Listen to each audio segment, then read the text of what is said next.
Karamihan ng tao ay nabibigo bago pa man bumangon mula sa higaan. Ang pahayag na ito ni Napoleon Hill ay tila walang kabuluhan, halos nakakasakit, at iyan mismo ang dahilan kung bakit ito sadyang tumatagos sa katotohanan. Dahil, kung titigil ka at mag-isip, gaano kadalas bang hinubog ang buong araw mo ng isang simpleng pagkilos sa umaga?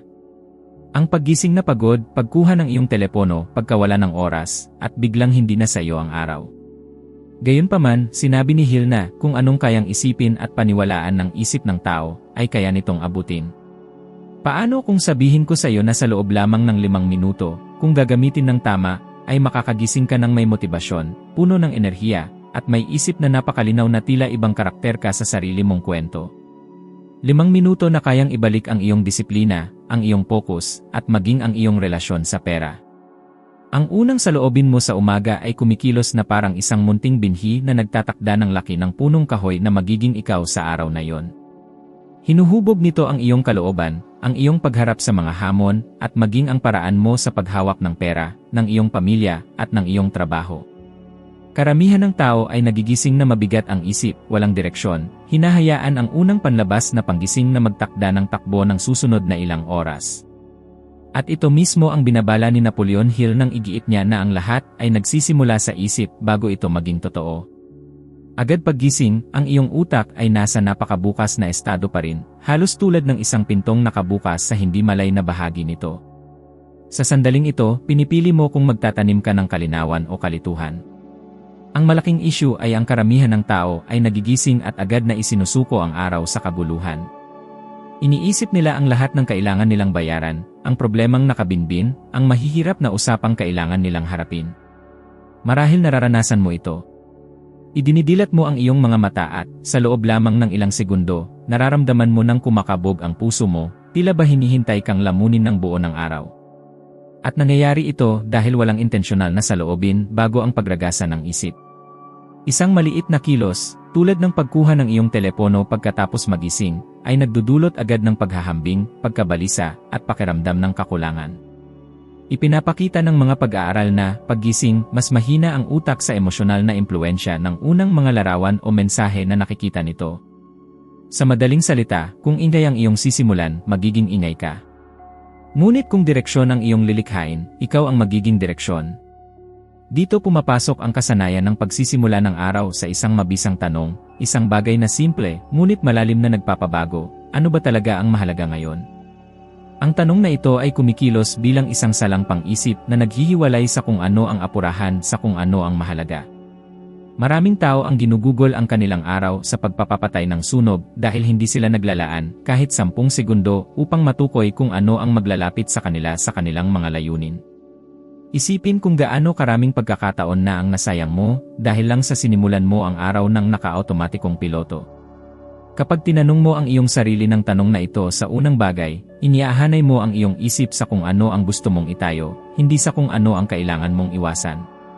At ito ay mahalaga dahil, gaya ng ipinapakita ng pananaliksik mula sa Stanford University, ang utak ng tao ay natural na may tendensyang sobrang pahalagahan ang mga problema at maliitin ang mga posibilidad, lalo na paggising. Kaya't maraming tao ang nagigising na walang motibasyon nang walang tunay na dahilan, dahil lang sa hindi sila kumontrol sa sagradong sandali na iyon. Naranasan ito ni Hill ng matindi. Sa araw na ipinresinta ni Andrew Carnegie ang desisyong magbabago sa kanyang buhay, tinanggap niya ang hamon sa loob ng wala pang 1 minuto. Ngunit ang pinakanakakabilib na bahagi ay hindi ang bilis ng kanyang tugon. Ang tunay na mahalaga ay nalinang na ni Hill ang isang isip na sanay kumilos ng may kalinawan. Kung sa araw na iyon ay nagising siya ng walang pokus, kung ginugol niya ang umaga sa pagkalubog sa mga alalahanin o hinayaang hilahin siya ng mga kung ano-anong isip palayo sa sentro, marahil ay nag-atubili siya, humingi ng oras upang mag-isip, at nawala ang pinakamalaking pagkakataon sa kanyang buhay. Ang nagpabago sa kanyang kapalaran ay hindi lamang ang hamon ni Carnegie, kundi ang kahandaan ng isip na binuo ni Hill sa loob ng maraming taon ng pagdidisiplina sa sarili. Ngayon isipin mo ang sarili mong araw. Gaano kadalas kang nagigising na parang nagsisimula sa negatibo, na para bang may hinahabol kang hindi mo sigurado kung ano? Nangyayari ito dahil ang iyong unang saloobin ay hindi pinili, ito ay namana mula sa nakagawian. Ngunit kapag idinidirekta mo ang saloobing iyon agad paggising, may nagbabago sa loob mo. Nagsisimula kang makaramdam ng kontrol. Nagsisimula kang maramdaman na may kaayusan sa likod ng kaguluhan. Nagiging ikaw ay isang taong kumikilos, hindi lang basta tumutugon. At ang maliit na detalyeng ito ay nakakaimpluwensya maging sa mga lugar na tila malayo. Ipinapakita ng pananaliksik na ang mga taong nagsisimula ng araw ng may malinaw na intensyon ay gumagawa ng mas mahusay na desisyon sa pananalapi, nagpapakita ng mas kaunting pagiging padalos-dalos, at may mas malaking kakayahang pigilin ang hindi kinakailangang paggastos. Hindi ito tungkol sa pera. Ito ay tungkol sa pagkontrol sa sarili. Ang parehong pagkontrol sa sarili na nagsisimula sa isang saloobin. Isipin na bukas ay magigising ka, hihinga ng dahan-dahan, at bago ang anumang paggalaw, itatanong ang simpleng tanong na ito, ano ang isang hakbang na magbabago sa aking araw? Hindi mo kailangan ng isang napakalaking listahan. Kailangan mo lang ng direksyon. Ang iyong utak ay otomatikong magsisimulang bigyang prioridad ang sagot na iyon. Bigla, mapagtanto mo na ang mga gawain na dating lumalamon sa iyo ay hindi na gaanong mahalaga. Magsisimula kang makaramdam ng gaan, hindi gaanong nagmamadali, hindi gaanong balisa, dahil sa wakas ay ikaw na ang nangunguna sa iyong isip. Ang mga unang 5 minuto na ito ay nagiging katumbas ng pag-aayos ng timon bago maglayad. Kung itatakda mo ito para sa hilaga, maglalayag pa hilaga ang bangka. Kung hindi mo ito iaayos, anumang hangin ang magdedesisyon para sa iyo. At mayroong isang bagay na makapangyarihan sa pag-unawa na walang ibang nagdedesisyon nito para sa iyo. Hindi ang iyong amo, ang iyong pamilya, ang iyong mga bayarin, ang iyong nakagawian, o ang iyong kakulangan sa enerhiya. Ito ang mga unang segundo ng iyong paggising. Ito ang sandali kung saan walang nagpipilit sa iyo, walang nagmamadali, walang nagbibigay ng kanilang opinyon. Ikaw lang at ang iyong mga saloobin. Ito ang pinaka-intimate at pinaka-nagtatakdang sandali ng iyong pang-araw-araw na buhay. Gamitin ang mga segundong iyon gaya ng paggamit ni Hill sa mga ito bilang isang lagusan tungo sa kalinawan. Dahil kapag ginabayan mo ang iyong unang mga saloobin, lahat sa paligid mo ay nagsisimulang mag-ayon. At ganoon mismo kung paano nagiging produktibong araw ang ordinaryong araw, at ang produktibong araw ay nagiging tunay na pag-unlad sa iyong buhay. Ang katawan ay laging nagsasabi ng katotohanan bago ang isip. At iyan ang dahilan kung bakit napakalakas ng ikalawang haligi ng pamamaraang ito, ang pisikal na paggising sa mga unang minuto ng umaga. Mayroong isang karaniwang maling akala na kailangan mong maramdaman ang kahandaang kumilos, gayong ang pagkilos mismo ang lumilikha ng kahandaan. Ang pagod sa umaga na itinuturing ng maraming tao na kakulangan ng enerhiya ay, sa karamihan ng pagkakataon, ay pagkabigat lamang. Ang katawan ay nananatili pa rin sa mabagal na ritmo ng pagtulog, at kung hindi mo bibigyan ng utos, mananatili ito sa estadong iyon hanggang sa malamon ang buong araw ng katamaran, pagbagal ng isip, at patuloy na pakiramdam ng pagkabigat. Ang karamihan ng tao ay nagigising at ginugugol ang mahahalagang minuto sa kama, nagpapalihis-lihis ng leeg, sinusubukang makipagnegosasyon sa sariling isip. Ang halaga ng gawaing ito ay tahimik, ngunit mahal. Kapag ipinagpaliban mo ang pagkilos, ang iyong utak ay binibigyang kahulugan ito bilang senyales na magiging mahirap, mabigat ang araw. At iyan mismo ang dahilan kung bakit maraming tao ang nagigising na may sikat na linyang iyon, hindi mangyayari ang araw na ito. Hindi ito propesya.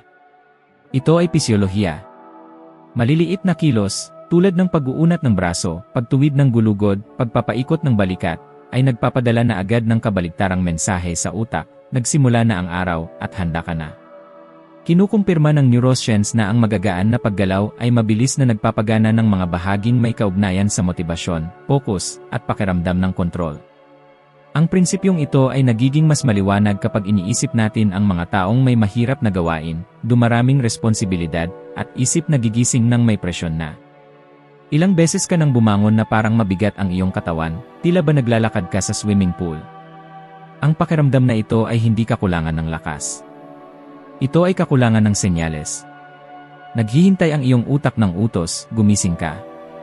At ang utos na iyon ay hindi nagmumula sa mga alalahanin, ni sa kape, ni sa lakas ng kalooban.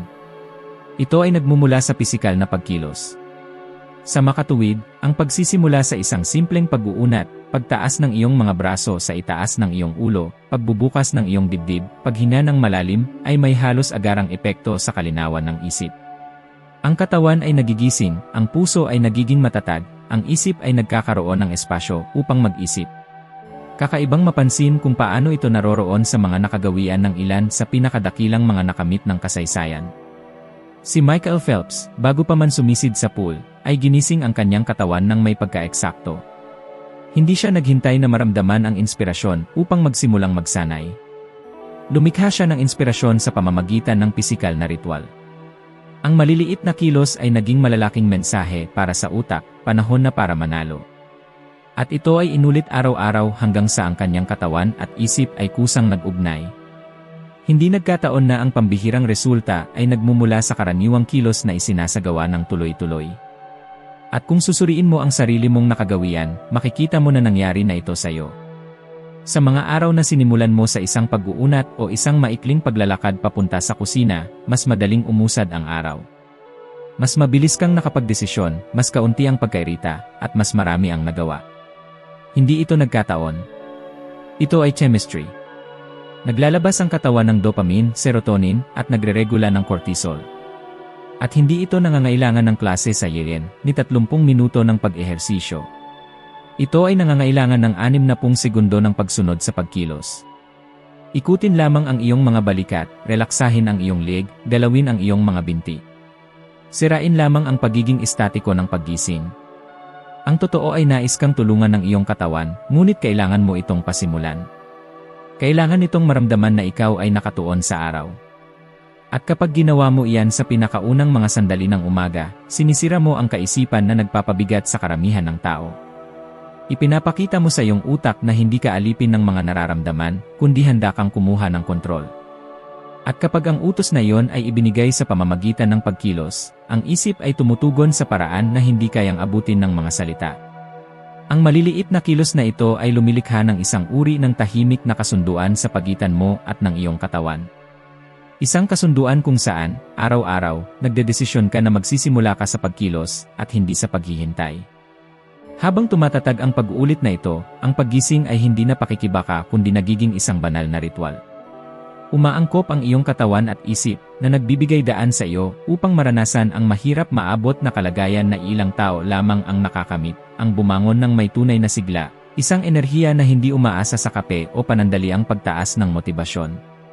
Ito ay kapangyarihang nagmumula sa iyong kalooban, isang sigla na nagmumula sa sadyang pagkilos. Mayroong isang banayad ngunit malalim na pagkakaiba sa pagitan ng mga bumabati sa araw ng may kapayapaan at ng mga gumigising sa kaguluhan. Lahat ng ito ay nakasalalay sa kung ano ang iyong ginagawa sa mga unang sandali pagkatapos mong idilat ang iyong mga mata.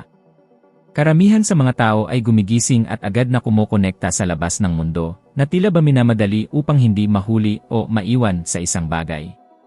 Mga balita, mensahe, social media, abiso, problema, lahat ng ito ay bumabaha sa isip bago pa man ito ganap na maging aktibo. At doon mismo nagkakamali ang takbo ng araw. Kapag nagsimula ka sa pagtanggap, sinisimulan mo ang iyong araw sa paraan ng pagtugon, sa halip na paglikha. At sinumang namumuhay ng puro reaktibo ay isinusuko ang kontrol sa lahat, ang kanilang emosyon, ang kanilang oras, maging ang kanilang pagkatao. Ang pagbaha ng pagtanggap ng impormasyon sa umagang ito ay may malalim na epekto sa emosyon. Sa sandaling buksan mo ang iyong telepono at makatagpo ng negatibong balita, issue sa trabaho, mga hinihingi, paghahambing sa social media, ang iyong utak ay agad na nagiging alerto. Tumataas ang antas ng cortisol, bumibilis ang tibok ng iyong puso, at bigla kang nakakaramdam na ikaw ay nahuhuli, kahit na nasa tamang oras ka naman. Ito ay lumilikha ng patuloy na pakiramdam ng pagmamadali, na parang ang iyong araw ay lumipad na pasulong, bago ka pa man makagawa ng isang pisikal na hakbang. Marahil nabubuhay ka sa katotohanan ito nang hindi mo man lang napapansin. Napansin mo ba na kapag sinisimulan mo ang iyong araw sa pag-scroll sa iyong telepono, mas mabilis kang nawawalan ng focus, mas madaling mainis, nakakaramdam ng matinding pagkabalisa, at may hatid na pakiramdam na palagi kang kulang? Hindi lamang ito psikolohikal, ito ay isang realidad na biokemikal. Isang pananaliksik mula sa University of Pennsylvania ang nagpapakita na ang paglalantad ng iyong isip sa labis na stimuli agad pagkatapos gumising ay nagpapataas ng pagkabalisa sa mga susunod na oras. Ang iyong utak, na nasa isang mahinang estado pa, ay sumisipsip ng lahat ng may pinatinding intensidad. Ito ay tulad ng pagpatak ng tinta sa malinis na tubig, ang kulay ay kumakalat ng lubusan. Ito mismo ang dahilan kung bakit ang unang impormasyon na iyong tinatanggap sa umaga ang nagtatakda ng emosyonal na tono para sa iyong buong araw. Ang mga individual na nagsisimula ng kanilang araw sa pagtanggap ay madalas nakakaramdam ng laging pagod, ngunit hindi nila matukoy kung bakit. Hindi sila pagod, sila ay busog na bago pa man sila tunay na magsimula. Ito ang dahilan kung bakit ang ikatlong haligi ng pamamaraang ito ay lubhang nagbabago, lumikha bago ka tumanggap. Ang lumikha ay hindi nangangahulugang sumulat ng nobela, magpinta ng obra maestra, o umimbento ng isang bagay na makabagong. Sa esensya, ang paglikha ay nangangahulugang sadyang pagpili kung ano ang iyong itatanim sa iyong isip bago ito itanim ng mundo para sa iyo. Ito ay nangangahulugang pagdidirekta ng iyong atensyon sa isang ideya, isang layunin, isang kapaki-pakinabang na pag-isip, isang sadyang intensyon. Kapag ikaw ay lumilikha, nagpapadala ka ng malinaw na utos sa iyong utak, ako ang nagpapasya ng aking landas. At ang utos na ito ay lubos na nagbabago sa buong prosesong neurolohikal ng paggising. Malalim ang pagkaunawa ni Napoleon Hill sa prinsipyong ito. Naniniwala siya na kailangan ng isip ang malinaw na direksyon sa maagang bahagi ng araw upang maiwasan ang maging biktima ng mga pangyayari. Tiningnan niya ang paglikha sa umaga bilang simbolikong kilos ng paghawak sa di nakikitang manibela ng sariling kapalaran. Hindi nagkataon lamang na sa kanyang pag-aaral sa mga pinakamatagumpay na individual ng kanyang panahon, isang natatanging pattern ang lumitaw, nang walang pagbubukod, lahat sila ay lumikha bago tumugon. Bawat isa ay inilaan ang mga unang sandali ng kanilang araw sa isang bagay na nagmula sa kalooban, sa halip na mula sa mga panlabas na impluensya. Isipin ang isang kapansin-pansing halimbawa, si Maya Angelou, isa sa pinakamaimpluwensyang manunulat sa kasaysayan, ay mayroong isang hindi matatawarang ritual. Tuwing umaga, bago pa man gumawa ng anumang iba, sumusulat siya. Totoo ito kahit na wala siyang inspirasyon, kahit na wala siyang kagustuhan. Ito ay isang matalik na kasunduan sa kanyang sariling pagkatao. Ang sadyang pagpiling ito ay lumikha ng espasyo sa isip, na pumipigil sa labas ng mundo na pumasok at guluhin ang kanyang panloob na kaayusan. Lumikha siya bago siya tumanggap. At ang pang-araw-araw na gawain ito ng paglikha ang naging pundasyon ng isang kalipunan ng mga akda na nagkaroon ng malalim na epekto sa iba't ibang henerasyon. Wala sa mga ito ang magkakatotoo kung siya ay gumising lamang at agad na tumugon sa ingay ng labas. Ngayon, pagnilayan mo ang iyong sariling pang-araw-araw na gawain. Gaano kadalas mo sinimulan ang iyong araw sa pagtugon sa mga hinihingi ng iba? Mga mensaheng humihingi ng iyong atensyon, mga panggigipit sa trabaho, mga issue sa pamilya, nakababahalang balita, lahat ng ito ay bumabaha sa iyong kamalayan bago ka pa man magkaroon ng pagkakataong huminga ng lubos. At sa pagtatapos ng araw, napagtanto mo na wala kang tunay na nalikha na sa tingin mo ay tunay na iyo. Nagtrabaho ka, nagmadali, tumugon, nagresolba ng problema, sumaklolo sa mga biglaang problema, ngunit wala kang nalikha na nagmula sa iyong sariling panloob na salpok. Ang kawalang nilalamang ito ay hindi maiiwasang nagdudulot ng pagkabigo, pakiramdam ng kawalan ng pagiging produktibo, at maging matinding pagkasifayo. Ang paglikha bago tumanggap ay hindi lamang isang kaaya-ayang mungkahi, ito ay isang mahalagang estratehiya para sa kaligtasan ng isip. At ito ay nakakagulat na madaling ipatupad. Sa sandaling idilat mo ang iyong mga mata, bago pa man tumingin sa anumang screen, gumawa ng isang aktibidad na naglalagay sa iyo sa mode ng tagalikha. Maaaring kasama rito ang pagtatala ng isang direktang intensyon, tulad ng ngayong araw, kikilos ako ng may focus. Maaari itong pagsusulat ng isang pangungusap na nagbubuod ng iyong pangunahing layunin para sa araw. Marahil ito ay ang paglalarawan sa isip ng perpektong bersyon ng iyong sarili na nais mong maging. O maaari itong pagpaplano ng 3 maliliit na aksyon na magpaparamdam na makabuluhan ang iyong araw. Maaari ka ring lumikha ng isang bagay na nahahawakan, sadyang paghahanda ng iyong kape, sadyang pag-aayos ng iyong kama, o pagbubukas ng bintana upang langhapin ang hangin sa umaga bilang isang taong sadyang pinipiling tunay na mamuhay. Ang gawaing ito ng paglikha ay bumubuo ng isang pinatibay na santuwaryo ng isip. Pinatatatag nito ang iyong pagkakakilanlan. Ipinapahayag nito, ako ang nauuna.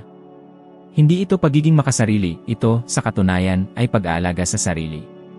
Kapag sadyang pinili mo ang iyong unang aksyon, binabawi mo ang kapangyarihang hinayaan mong mawala sa di mabilang na mga araw na puno ng pagmamadali. At isang kamangha-manghang pangyayari ang lumalabas kapag ginawa mo ito sa loob ng isang linggo, nagsisimula kang makakita ng pinahusay na focus. Mas kaunti ang epekto sa iyo ng mga pang-araw-araw na abala. Humihina ang hawak ng mga panlabas na panggigipit. Nagsisimula kang makakuha ng kakaibang uri ng enerhiya, isang nagmumula hindi sa kape o kahit sa pagtulog, kundi sa isang malalim na pakiramdam ng direksyon. Sapagkat kapag lumilikha ka bago ka tumanggap, muli mong nakakonekta ang isang mahalagang katotohanan na marami ang nakalimutan, ikaw ang may akda ng iyong buhay, hindi lamang isang tagamasid ng iba. Ang iyong unang desisyon sa araw ay nagsisilbing isang di nakikitang pirma na iyong inuukit sa iyong mismong kapalaran. At ilang pagpipilian ang nagpapakita ng ganoong kalaki tungkol sa iyong relasyon sa disiplina, focus, at pagpipigil sa sarili tulad ng simpleng pagkilos ng pagbangon kapag tumunog ang iyong alarma. Ang pindutan ng snooze na tila inosente at maliit ay nagiging pinakamabisang sumisira sa mga resulta sa modernong buhay. Mapang-akit itong nangangako lamang ng 5 karagdagang minuto ng pahinga, ngunit ang ibinibigay nito ay kabaligtaran, pagkalito ng isip, kawalan ng sigla sa emosyon, at isang tahimik na mensahe sa iyong utak na ang pagpapaliban ay pinahihintulutan, na ang pagpapabukas ay katanggap-tanggap, at ang pag-iwas sa kakulangan sa ginhawa ay ang pamantayan. Sa tumpak na sandaling iyon, sa mismong pagtunog ng iyong alarma, nawawala ng di mabilang na individual ang unang mahalagang laban ng araw. At marahil naranasan mo na ito mismo. Umuugong ang tunog, idinidilat mo ang iyong mga mata, ngunit ang iyong katawan ay tila mabigat, ang iyong isip ay nagsisimulang makipagtawaran, gumagawa ng mapanghikayat na argumento. 1 minuto pa lang, karapat-dapat ako rito ngayong araw. Hindi ito magkakaroon ng pagkakaiba. Ngunit ito ay talagang may pagkakaiba. Higit pa sa iyong maiisip. Kapag pinindot mo ang snooze, nagpapadala ka ng utos sa iyong nervous system na ugong sa buong nalalabi ng iyong araw, hindi pa ngayon.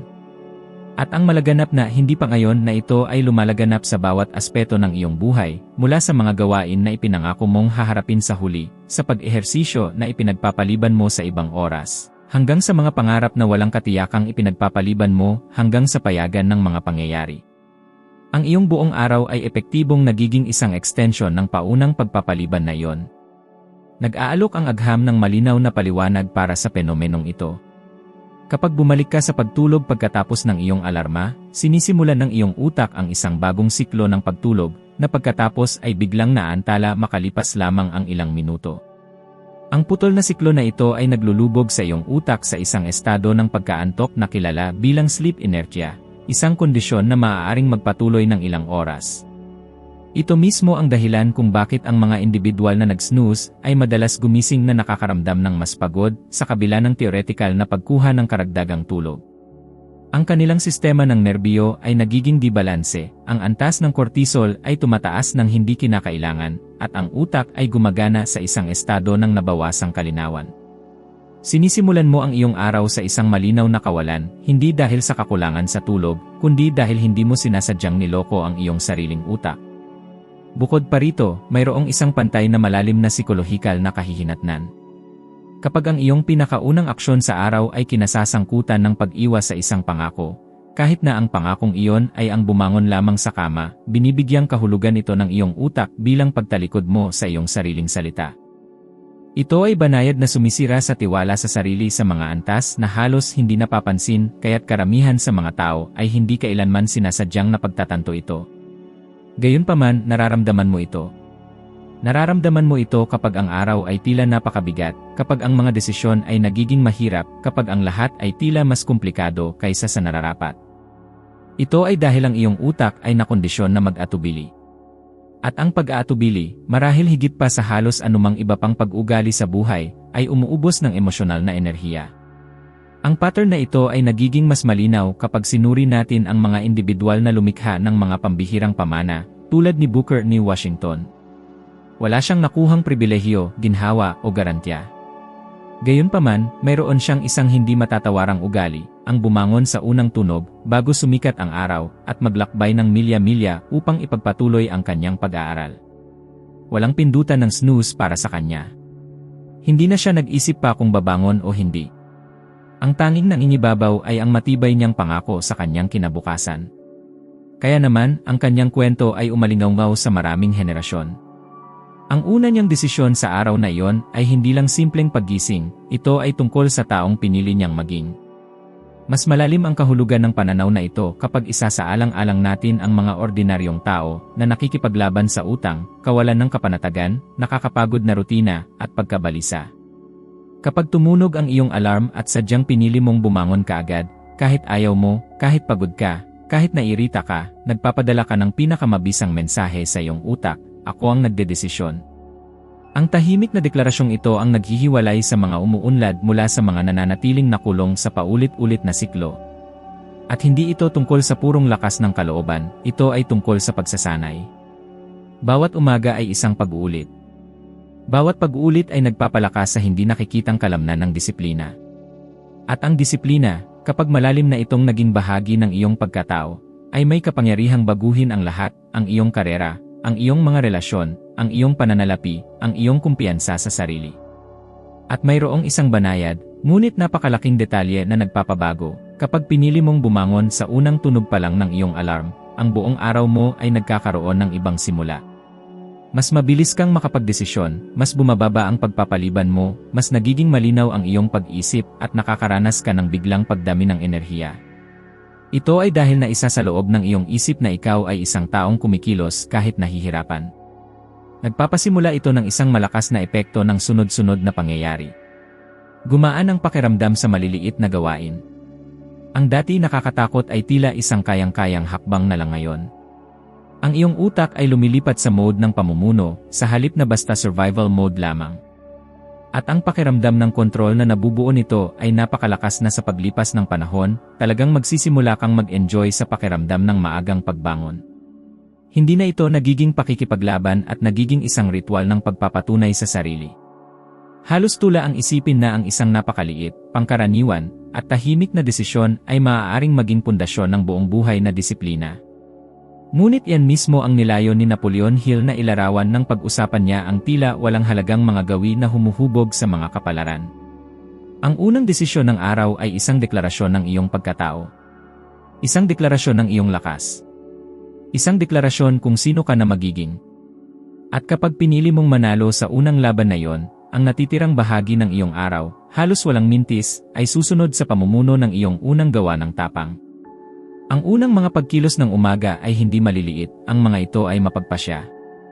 Ang paraan ng iyong pag-isip, paggalaw, paglikha, at pagpiling kumilos sa sandaling magising ka ay nagtatakda kung ikaw ang magiging bida ng iyong araw o basta nakasurvive lang. Ang pinakamahalagang punto ay parehong simple at malalim. Kapag pinamahalaan mo ang iyong unang ilang minuto, pinamahalaan mo ang iyong buong buhay. Dahil ang disiplina ay hindi isinisilang sa malalaking sandali, ito ay hinuhubog sa tahimik na umaga, kapag walang nanonood, kapag maaari mong piliin ang mas madaling landas ngunit sa halip ay pinili mo ang nagpapalakas sa taong nais mong maging. At kung ito ay tumagos sa iyo, kung gayon ngayon ang perpektong oras upang magpatuloy. Ang susunod na video na lalabas ngayon sa iyong screen ay magdadala sa iyo ng isa pang hakbang sa paglalakbay na ito ng ebolusyon, upang maging mas magaling ka ng 1% kaysa kahapon, ng may kamalayan, layunin, at personal na kapangyarihan. Salamat sa pagiging kasama ko ngayon, at inaasahan kong makita ka sa susunod na video.